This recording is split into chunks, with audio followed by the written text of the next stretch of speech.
தமிழக அரசு தனது 2026-27 ஆண்டுக்கான திருத்திய நிதிநிலை அறிக்கையில் அறிவித்துள்ள சேவை உரிமை சட்டத்தை கடுமையான விதிமுறைகளுடன் நடைமுறைப்படுத்த வேண்டும் என்று சமூக ஆர்வலர் ஈரா செல்வமணி தெரிவித்துள்ளார். நியாயமற்ற முறையில ஒரு கோப்பு ஒரு தனி மனிதர் ஒரு பொதுவான ஒரு காமன் மேன் அரசு அலுவலகங்களை ஒரு சேவையை பெற முயற்சிக்கும் போது அவரிடமிருந்து லஞ்சம் பெறுவதற்காக பொதுவான குற்றச்சாட்டு இருக்கும். அதிகாரிகள் அந்த ஃபைலை டிலே பண்றாங்க அப்படின்னு ஒரு பொதுவான குற்றச்சாட்டு வைக்கப்படும். இந்த சட்டம் அமலுக்கு வந்ததுன்னா ஒரு டைம் ஃப்ரேம் ஃபிக்ஸ் பண்ணப்படும். 15 நாளுக்குள்ள இந்த சேவையை முடிக்கணும், 10 நாளுக்குள்ள முடிக்கணும். அப்போ லஞ்சம் அந்த இடத்துல முற்றிலும் தவிர்க்கப்படுங்கிற ஒரு எண்ண ஓட்டம், ஒரு அடிப்படை காரணம் இந்த சட்டத்துல இருக்குன்னு நினைக்கிறீங்களா? இந்த மாதிரி விஷயங்கள்ல வரும்போது நீங்க சொன்ன அந்த பணம் கொடுத்து அந்த தகவலை பெறக்கூடிய ஒரு வாய்ப்பு அல்லது இது வேண்டாத வாய்ப்பு நமக்கு தவிர்க்கப்படுதுங்கிறது ஒன்று.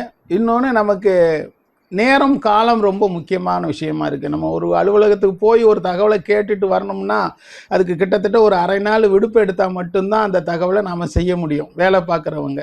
அப்போ அந்த கிட்டத்தட்ட ஒரு 6 மணி நேரம் 7 மணி நேர நேரம் மேலாண்மை இதில் நிச்சயம் சேமிக்கப்படும். அப்போ அவங்களும் அடுத்தடுத்த கட்டத்தை நோக்கி அதை செயல்படுத்துறதுக்கு ரொம்ப நல்லா இருக்கும். அதனால் 2 விஷயம் நீங்கள் சொன்ன விஷயத்தை எடுத்துக்கலாம்.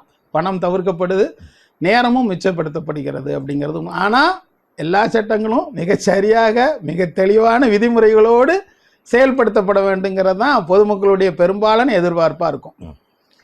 தலைமைச் செயலாளருடைய கண்காணிப்புல இந்த சட்டம் இயற்றப்படும், அதுக்குன்னு ஒரு தணிக்கை குழுவும் அமைக்கப்படும் அப்படின்னு சொல்றாங்க. ஓகே, அகில இந்திய அளவுல முதல்ல கொண்டு வரப்பட்ட தகவல் உரிமை சட்டம் இன்று நிறைய பிளஸ் மைனஸ் இருந்தாலும் கூட பலருக்கும் அது ஒரு நல்ல ஒரு ஆயுதமா மாறிட்டு வருது. அந்த அடிப்படையில இந்த பொதுமக்கள் சேவை உரிமை சட்டம் ஒரு மிகப்பெரிய வெற்றியா வருமா?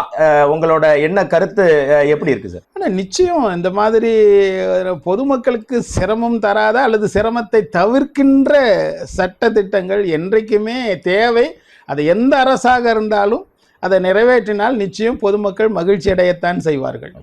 நேரம் ஒதுக்கி விரிவாக இந்த சட்டம் குறித்த தகவல்களை பரிந்து கொண்டமைக்கு சத்தியம் தொலைக்காட்சி சார்பில் மிக்க நன்றி.